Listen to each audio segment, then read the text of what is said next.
ಗೃಹಸತ್ಯ ಪ್ರತೀಕಾರಕ್ಕಾಗಿ ರೆಹಮಾನ್ ಹತ್ಯೆ ಆಯ್ತಾ ಅನ್ನುವಂತಹ ಪ್ರಶ್ನೆ ಈಗ ಮೂಡ್ತಾ ಇದೆ. ಮಾರ್ಮಿಕ ಉತ್ತರವನ್ನ ನೀಡಿದ್ದಾರೆ ಎಡಿಜಿಪಿ ಆರ್ ಹಿತೇಂದ್ರ ಅವರು. ಮಾರ್ಮಿಕವಾಗಿ ಉತ್ತರವನ್ನ ನೀಡಿದ್ರ ಅಂತ ಈ ಪ್ರಶ್ನೆಗೆ ಅವರು ಯಾವ ರೀತಿ ಉತ್ತರಿಸಿದ್ರು ಅಂತಂದ್ರೆ, ಉತ್ತರ ಎಲ್ರಿಗೇ ಗೊತ್ತಿದೆ, ಅಸಹಾಯಕರಾದ್ರೆ ಹಾಗಿದ್ರೆ ಎಡಿಜಿಪಿ ಆರ್ ಹಿತೇಂದ್ರ ಅವರು. ಅಬ್ದುಲ್ ರಹಿಮಾನ್ ಹತ್ಯೆ ಕೇಸ್ಗೆ ಎಡಿಜಿಪಿ ಮಾರ್ಮಿಕವಾಗಿ ಉತ್ತರ ಕೊಟ್ಟರು. ಅವ್ರಿಗೆ ಹೇಳಿದ್ದೇನು ನೋಡಿ, ದಕ್ಷಿಣ ಕನ್ನಡ ಜಿಲ್ಲೆಗೆ ನಾವು ಹೊಸಬರು, ಜಿಲ್ಲೆಗೆ ನೀವ್ಯಾರು ಕೂಡ ಹೊಸಬರಲ್ಲ. ಜಿಲ್ಲೆಯ ಇತಿಹಾಸ ನಿಮಗೆ ಚೆನ್ನಾಗಿ ಗೊತ್ತಿದೆ, ಪ್ರಶ್ನೆಯ ಜೊತೆಗೆ ಉತ್ತರವೂ ನಿಮಗೆ ಗೊತ್ತಿದೆ. ಉತ್ತರ ಎಲ್ರಿಗೆ ಗೊತ್ತಿದೆ ಅಂತ ಎಡಿಜಿಪಿ ಆರ್ ಹಿತೇಂದ್ರ ಅವರು ಹೇಳಿದ್ದಾರೆ. ಇದನ್ನು ನಾವು ಯಾವ ರೀತಿ ಅರ್ಥ ಮಾಡ್ಕೋಬೇಕು?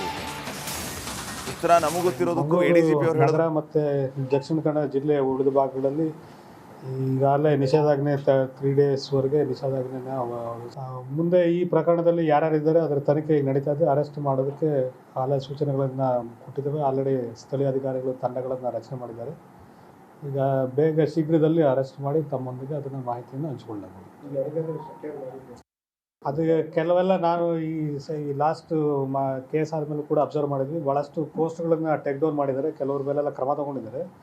ಬಟ್ ಇದು ಸೋಷಿಯಲ್ ಮೀಡಿಯಾದಲ್ಲಿ ಬರೋದನ್ನೆಲ್ಲ ನಿಜ ಅಂತ ಹೇಳಿ ನಂಬೋಕ್ಕೂ ಸಾಧ್ಯ ಇಲ್ಲ. ಯಾಕಂದರೆ ಕೆಲವೆಲ್ಲ ಗೋಸ್ಟ್ ಅಕೌಂಟ್ಸ್ ಇದ್ದಾವೆ, ಕೆಲವೆಲ್ಲ ಫಾರಿನಲ್ಲಿ ಕೂತಿದ್ರು ಓದಿದ್ದಾರೆ.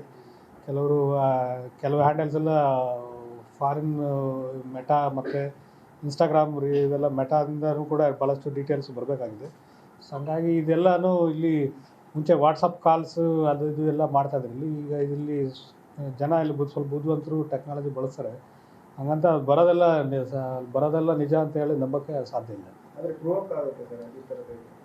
ಅಲ್ಲ, ಪ್ರವೋಕ್ ಆಗಬೇಡಿ, ಉದ್ವೇಗಕ್ಕೆ ಒಳಗಾಗಬೇಡಿ, ಪೊಲೀಸ್ ಇಲಾಖೆ ಮೇಲೆ ನಂಬಿಕೆ ಇಡಿ, ಶಾಂತಿ ಸುವ್ಯವಸ್ಥೆ ಕಾಪಾಡೋಕ್ಕೆ ಇದು ನಿಮ್ಮ ಜಿಲ್ಲೆ, ನೀವು ಶಾಂತಿ ಸುವ್ಯವಸ್ಥೆ ಕಾಪಾಡೋದು ನಿಮ್ಮ ಕೈಲೇ ಇದೆ. ನೋಡಪ್ಪ, ನೀವು ದಕ್ಷಿಣ ಕನ್ನಡ ಜಿಲ್ಲೆಗೆ ನಾವು ಹೊಸಬರು ಇರ್ಬೋದು, ನೀವು ಯಾರು ಹೊಸಬರಿಲ್ಲ. ನಿಮಗೆ ಈ ಜಿಲ್ಲೆಯ ಇತಿಹಾಸ ಎಲ್ಲ ಚೆನ್ನಾಗಿ ಗೊತ್ತಿದೆ. ನಿಮಗೆ ಈ ಪ್ರಶ್ನೆಗೆ ಉತ್ತರ ಕೂಡ ನಿಮಗೆ ಗೊತ್ತಿದೆ.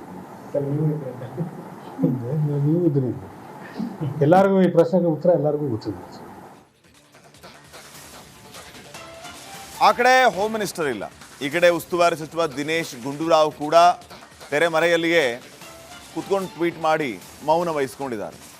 DCM DK ಶಿವಕುಮಾರ್ ತನಗೂ ಈ ರೀತಿಯ ಪರಿಸ್ಥಿತಿ ಆಗೋದಕ್ಕೂ ಸಂಬಂಧ ಇಲ್ಲ ಅನ್ನೋ ರೀತಿಯಲ್ಲಿ ನಡೆದುಕೊಳ್ತಾ ಇದ್ದಾರೆ. ಈ ಕುರಿತ ಒಂದು ವರದಿ ಇಲ್ಲಿದೆ. ದಕ್ಷಿಣ ಕನ್ನಡ ಉಸ್ತುವಾರಿ ಸಚಿವರೇ ಎಲ್ಲಿದ್ದೀರಾ? ಟ್ವೀಟ್ ಮಾಡಿದ್ರೆ ಸಾಕೋ, ಸಮಸ್ಯೆಗೆ ಉತ್ತರ ಬೇಡವಾ? ದಕ್ಷಿಣ ಕನ್ನಡ ಜಿಲ್ಲೆಯ ಬಂಟ್ವಾಳದಲ್ಲಿ ನಡೆದ ಅಬ್ದುಲ್ ರೆಹಮಾನ್ ಹತ್ಯೆ ಪ್ರಕರಣಕ್ಕೆ ಸಂಬಂಧಿಸಿದಂತೆ ಪೊಲೀಸರು ಮತ್ತು ಸರ್ಕಾರದ ವಿರುದ್ಧ ಆಕ್ರೋಶ ಹೆಚ್ಚಾಗಿದೆ. ಸದ್ಯ ದಕ್ಷಿಣ ಕನ್ನಡ ಉಸ್ತುವಾರಿ ಸಚಿವ ದಿನೇಶ್ ಗುಂಡೂರಾವ್ ಜವಾಬ್ದಾರಿ ಮರೆತು ಸುಮ್ಮನಾಗಿದ್ದಾರೆ. ಹೌದು, ದಕ್ಷಿಣ ಕನ್ನಡದಲ್ಲಿ ಮುಸ್ಲಿಂ ಯುವಕನ ಬರ್ಬರ ಹತ್ಯೆಯಾಗಿದೆ. ಈ ಮಧ್ಯೆ ಉಸ್ತುವಾರಿ ಸಚಿವ ದಿನೇಶ್ ಗುಂಡೂರಾವ್ ಘಟನೆ ಬಗ್ಗೆ ಟ್ವೀಟ್ ಮಾಡಿ ತಮ್ಮ ಕೆಲಸ ಮುಗಿದಿದೆ ಎಂದು ಕೈ ತೊಳೆದುಕೊಂಡಿದ್ದಾರೆ. ಸದ್ಯ ಉದ್ವಿಗ್ನಗೊಂಡಿರುವ ಮಂಗಳೂರಿನಲ್ಲಿ ಶಾಂತಿ ನೆಲೆಸಬೇಕಿದೆ.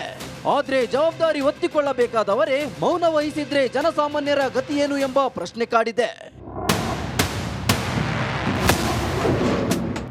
ಮೌನಕ್ಕೆ ಜಾರಿದ DCM DK ಶಿವಕುಮಾರ್. ಇನ್ನು ಕೋಮು ಸಂಘರ್ಷದ ವಿಚಾರದಲ್ಲಿ ಸದಾ ಮೌನ ವಹಿಸುವ DCM DK ಶಿವಕುಮಾರ್ ಮತ್ತೆ ಎಂದಿನಂತೆ ಸೈಲೆಂಟ್ ಆಗಿದ್ದಾರೆ.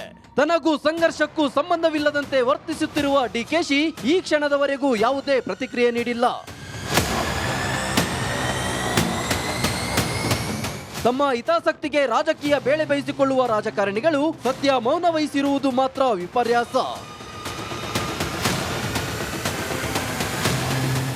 Bureau report, republic Kannada. ಗೃಹಸತ್ಯ ಪ್ರತೀಕಾರಕ್ಕಾಗಿ ರೆಹಮಾನ್ ಹತ್ಯೆ ಆಯ್ತಾ ಅನ್ನುವಂತಹ ಪ್ರಶ್ನೆ ಈಗ ಮೂಡ್ತಾ ಇದೆ. ಮಾರ್ಮಿಕ ಉತ್ತರವನ್ನ ನೀಡಿದ್ದಾರೆ ಎಡಿಜಿಪಿ ಆರ್ ಹಿತೇಂದ್ರ ಅವರು.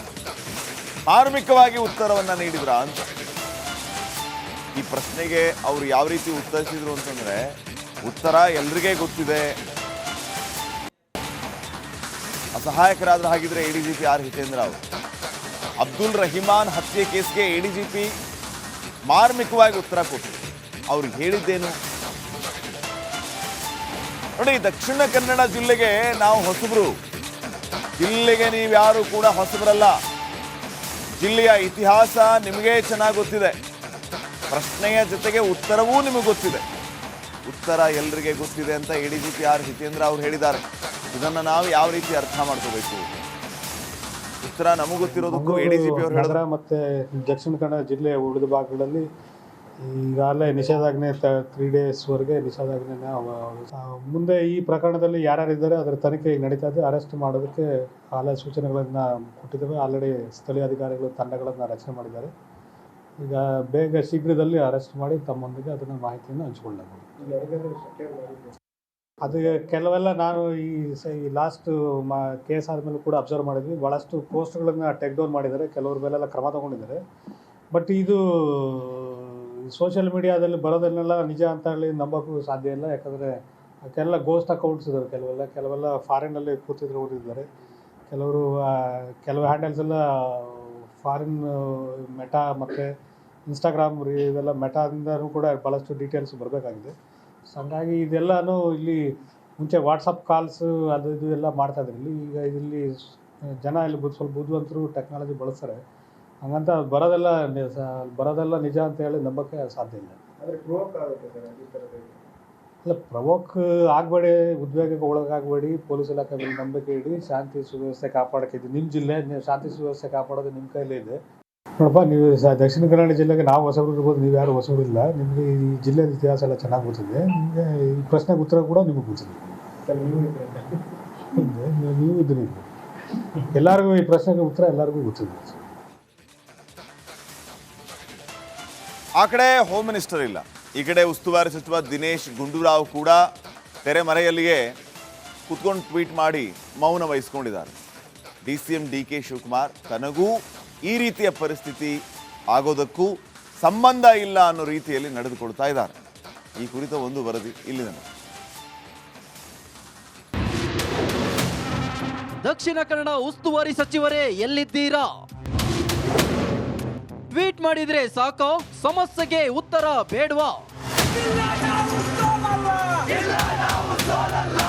ದಕ್ಷಿಣ ಕನ್ನಡ ಜಿಲ್ಲೆಯ ಬಂಟ್ವಾಳದಲ್ಲಿ ನಡೆದ ಅಬ್ದುಲ್ ರೆಹಮಾನ್ ಹತ್ಯೆ ಪ್ರಕರಣಕ್ಕೆ ಸಂಬಂಧಿಸಿದಂತೆ ಪೊಲೀಸರು ಮತ್ತು ಸರ್ಕಾರದ ವಿರುದ್ಧ ಆಕ್ರೋಶ ಹೆಚ್ಚಾಗಿದೆ. ಸದ್ಯ ದಕ್ಷಿಣ ಕನ್ನಡ ಉಸ್ತುವಾರಿ ಸಚಿವ ದಿನೇಶ್ ಗುಂಡೂರಾವ್ ಜವಾಬ್ದಾರಿ ಮರೆತು ಸುಮ್ಮನಾಗಿದ್ದಾರೆ. ಹೌದು, ದಕ್ಷಿಣ ಕನ್ನಡದಲ್ಲಿ ಮುಸ್ಲಿಂ ಯುವಕನ ಬರ್ಬರ ಹತ್ಯೆಯಾಗಿದೆ. ಈ ಮಧ್ಯೆ ಉಸ್ತುವಾರಿ ಸಚಿವ ದಿನೇಶ್ ಗುಂಡೂರಾವ್ ಘಟನೆ ಬಗ್ಗೆ ಟ್ವೀಟ್ ಮಾಡಿ ತಮ್ಮ ಕೆಲಸ ಮುಗಿದಿದೆ ಎಂದು ಕೈ ತೊಳೆದುಕೊಂಡಿದ್ದಾರೆ. ಸದ್ಯ ಉದ್ವಿಗ್ನಗೊಂಡಿರುವ ಮಂಗಳೂರಿನಲ್ಲಿ ಶಾಂತಿ ನೆಲೆಸಬೇಕಿದೆ. ಆದ್ರೆ ಜವಾಬ್ದಾರಿ ಹೊತ್ತಿಕೊಳ್ಳಬೇಕಾದವರೇ ಮೌನ ವಹಿಸಿದ್ರೆ ಜನಸಾಮಾನ್ಯರ ಗತಿಯೇನು ಎಂಬ ಪ್ರಶ್ನೆ ಕಾಡಿದೆ.